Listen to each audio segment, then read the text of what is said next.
கலையாத கல்வி, குறையாத வயது, கபடு வாராத நட்பு, கன்றாத வளமை, குன்றாத இளமை, கழுவினி இல்லாத உடல், சலியாத மனம், அன்பு அகலாத மனைவி, தவறாத சந்தானம், தாழாத கீர்த்தி, மாறாத வார்த்தை, தடைகள் வாராத கொடை, தொலையாத நிதியம், கோணாத கோல், ஒரு துன்பமில்லாத நல்வாழ்வு. பராசக்தி 16 செல்வத்தை பரிபூர்ணமாக இந்த மகர லக்னத்திற்காரர்களுக்கு கொடுப்பார். மகர லக்னம் ஒரு சுறா மீன் போல. சுறா மீன் யாருக்கிட்டையும் அவ்வளோ சீக்கிரமாக சிக்காத மீன் இந்த மகர லக்னக்காரர்கள். அதே மாதிரி கண்களில் நிறைய ஜலம் இருக்கும், கண்ணீர், நிறைய கண்ணீரை பார்க்கக்கூடியவர்கள், நிறைய கதைகளை கேட்கக்கூடியவர்கள், ஒரு விஷயத்தை படிக்கக்கூடியவர்கள், ஏறத்தாழ ஞானியைப் போல் வாழக்கூடியவர்கள். இந்த மகர லக்னத்தில் பிறப்பவர்களுக்கு இறைவன் ஏதாவது ஒரு ரூபத்தில் காட்சி கொடுப்பான். இது சத்தியமான உண்மை. லக்னத்தில் பிறந்தவர்கள் இதை உணர்வாங்க. கடவுளுக்கும் அவங்களுக்கும் இப்படி ஒரு நெருக்கமான தொடர்பு ஏற்படும். ஆனால் முதல்ல கடவுளை நம்ப முடியாது, விரும்ப முடியாது. ஆட்டோமேட்டிக்காக கடவுள் மீது ஒரு நம்பிக்கை வரும். சில பேர் மகர லக்னம் மகர ராசியில் பிறந்தவங்க ரொம்ப இதை அனுபவிக்க முடியும். உடனடியாக இந்த விஷயங்கள்லாம் அவங்களுக்கு தெரிய வரும். விளம்பர சூட்சமங்கள்லாம் இல்லாதவர்கள் மகர லக்னக்காரர்கள். அங்கங்கே நிறைய மச்சங்கள் இருக்கும். இந்த மச்ச சாஸ்திரம் அப்படிங்கிறது மகர லக்னத்துக்கு ரொம்ப முக்கியம். உங்களோட அதிர்ஷ்டத்தை நீங்கள் அழகாக அங்கங்களை வைத்து சொல்லிடலாம். நீங்கள் ஏதாவது ஆசைப்படுறீங்களா, ஏதாவது உங்களுக்கு வேணும்னு நினைக்கிறீங்களா, ஒரு இடத்துல உங்களுக்கு லாபம் கிடைக்குன்னு நினைக்கிறீங்களா, பாராட்டு கிடைக்குன்னு நினைக்கிறீங்களா, உங்களுக்கு இந்த இடத்துல மச்சம் இருக்குது அப்படின்னா அந்த மச்சத்தை வச்சு உங்களுக்கு ஈஸியாக சொல்லிடலாம். மச்சம் உங்களுக்கு பெரிய மாற்றத்தை கொடுக்கும். அதனால் உங்கள் மச்ச சாஸ்திரத்தை கொஞ்சம் பார்த்துங்க. மகரத்துக்கும் மச்சத்துக்கும் நிறைய, அதுவும் முக்கியமாக மறைமுக அங்கங்களிலே மச்சம் அதிகமாக காணப்படும். அதுதான் உங்களுடைய பெரிய பலம். அதேமாதிரி உங்களுடைய கண் பார்வை, கண் உங்களுக்கு ஒரு டிஃப்ரெண்ட்டான கண்ணாக இருக்கும். சின்ன கண், பெரிய கண், நடுக்கண். இந்த கண்ணுடைய பார்வையில் பல பேரை நீங்கள் உங்கள் வசம் ஏற்படுத்த முடியும்.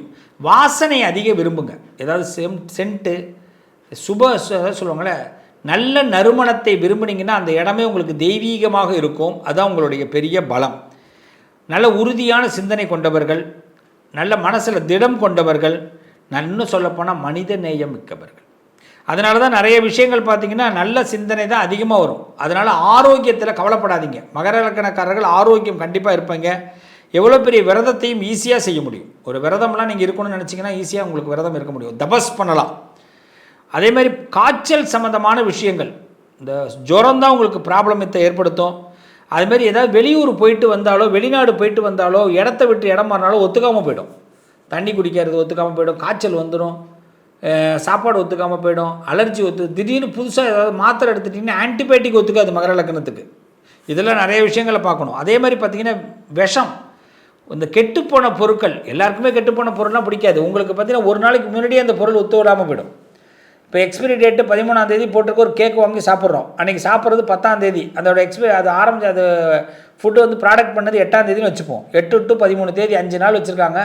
8ஆம் தேதி ப்ராடக்ட்டு, 10ஆம் தேதி அதை நீங்கள் சாப்பிட்றீங்க, இல்லை 11ஆம் தேதி சாப்பிட்றீங்க, 13ஆம் தேதி எக்ஸ்பிரைடு. ஆனால் அதுவே உங்களுக்கு ஒத்துக்காது. நீங்கள் அன்னன்னைக்கு உள்ள சாப்பிட்றத சாப்பிட்டா தான் நல்லாயிருக்கும். சூடாக சாப்பிடுங்க. சாப்பாட்டில் தான் உங்களுக்கு என்றைக்குமே பிரச்சனை. அது அன்றைக்கி தெரியாது, அது சாப்பிட்டதுனால பெரிய பிரச்சனையை நீங்கள் சந்திக்கிற மாதிரி இருக்கும். அப்போ தான் உங்களுக்கு தெரியும். லக்னத்தை சுபகிரகங்கள் பார்வையிடும் பொழுது 70 வயசு நல்லா திருப்தியாக இருப்பீங்க. ஆயுள் காரகன்லாம் உங்களுக்கு சிறப்பாக இருப்பான், பயப்பட வேண்டாம். ஆனால் லக்னம் நல்ல லக்னமாக சுபகிரகங்கள் அமைக்கப்பட்டிருக்க லக்னமாக இருக்கணும். உங்கள் லக்னத்தை அபகிரகம் பார்க்கவே கூடாது. ஏன்னா சனியோடைய வீடு. நீங்கள் லக்னபதி சனி. அந்த சனியை யாராவது மோசமாக பார்த்தாங்கன்னா அது நமக்கு ரொம்ப இடைஞ்சல். அதுமாதிரி உங்கள் லக்னத்தில் எந்த நெகட்டிவ் பிளானட்டஸ், கேது, ராகு, செவ்வாய், சனி இவங்கெல்லாம் உட்காந்தாலும் ஆபத்து தான். அப்போ அதனால தான் மகர லக்னக்காரர்கள் நிறைய இடத்துல வீழ்ந்து போகிறது.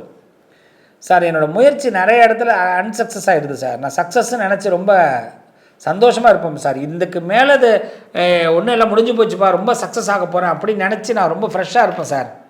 காலையில் எனக்கு வர நியூஸ் எனக்கு ரொம்ப பேடாக இருக்கும் சார்.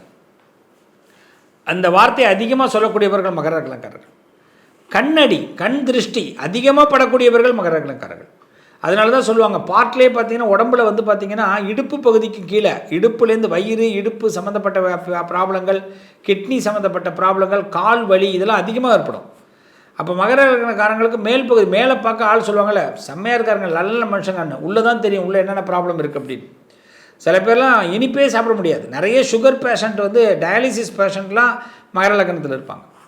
அதனால தான் மகர லக்னத்துக்காரர்களுக்கு உடம்பை ரொம்ப பார்த்துக்க சொல்லுவோம், ரொம்ப கவனமாக இருக்குங்க அப்படின்னு சொல்கிறது.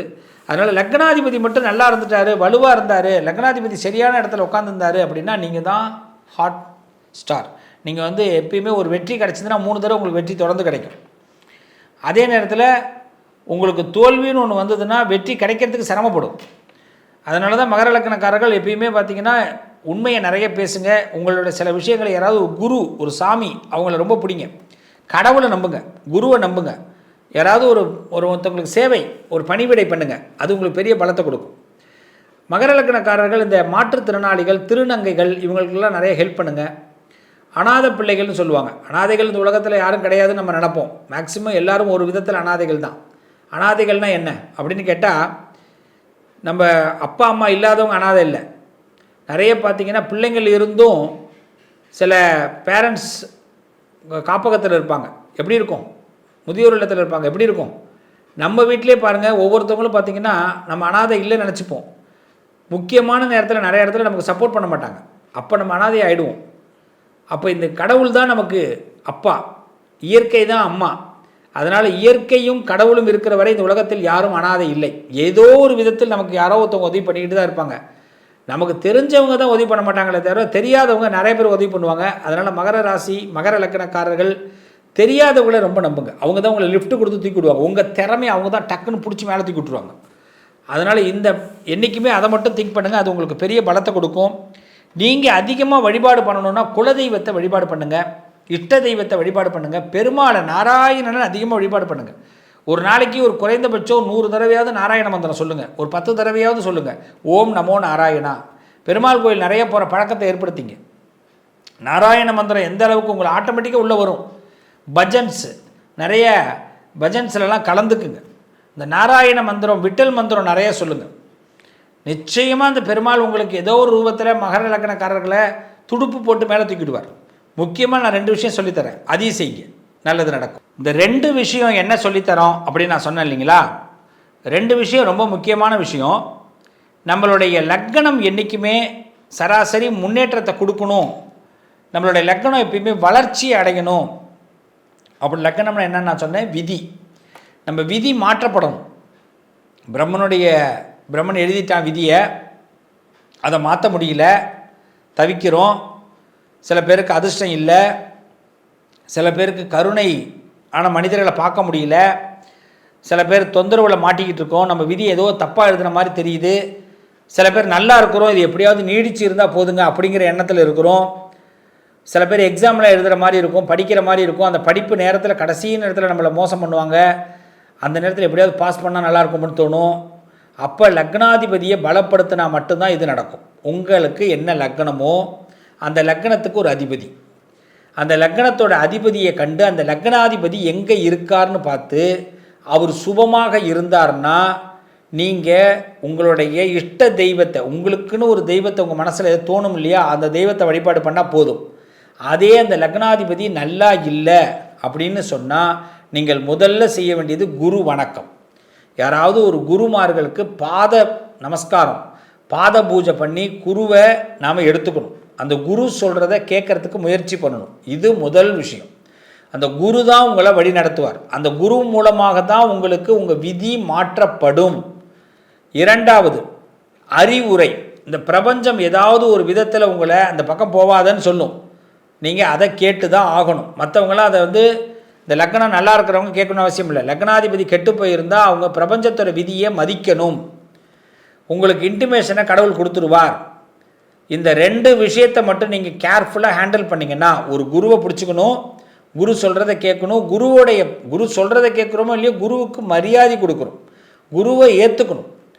ஒரு குரு இல்லைன்னா யாருமே இல்லை.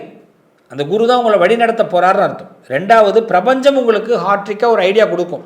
இந்த பக்கம் போவாத, அந்த பக்கம் போவாதன்னு சொல்லும். அதை நீங்கள் கேட்டு கரெக்டாக செய்யணும். அதெல்லாம் சும்மாங்க, இதெல்லாம் ஒன்றும் இல்லை. காலையில் டிவியில் ஏதோ ஒரு நிகழ்ச்சி ஓடும், நம்ம ஒரு இடத்துக்கு கிளம்புவோம்.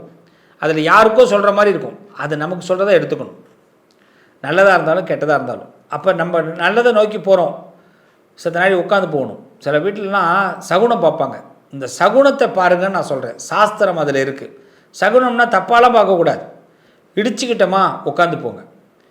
ஒரு விஷயத்தை இது பண்ணும்போது பேனா எழுதலையா, இன்னொரு பேனா வாங்குங்க. இது மாதிரி சகுனத்தை பாருங்கள், அது நல்ல சகுனங்கள். இதை மட்டும் செஞ்சு பாருங்கள், ரொம்ப பெஸ்ட்டாக இருப்பீங்க. உங்களோட லக்னம் பலம் பெறும், வாழ்க்கை பலமாகும். நீங்கள் எல்லாம் சிங்கங்களாக கர்ஜிக்க போறீங்க. நல்லது நடக்கும். உங்கள் அதிர்ஷ்டத்திற்கான தீர்வு: கல்வி, பதவி, யோகம், தொழில் வளர்ச்சி பெருக. ஜாதகம், வாஸ்து, திருமண பொருத்தம் பார்க்கவும், பிரசன்னம் கேட்கவும். Positive line doctor Sivasri Manikanda Sivam. தொடர்பு கொள்ள வேண்டிய வாட்ஸ்அப் எண் 7904137178.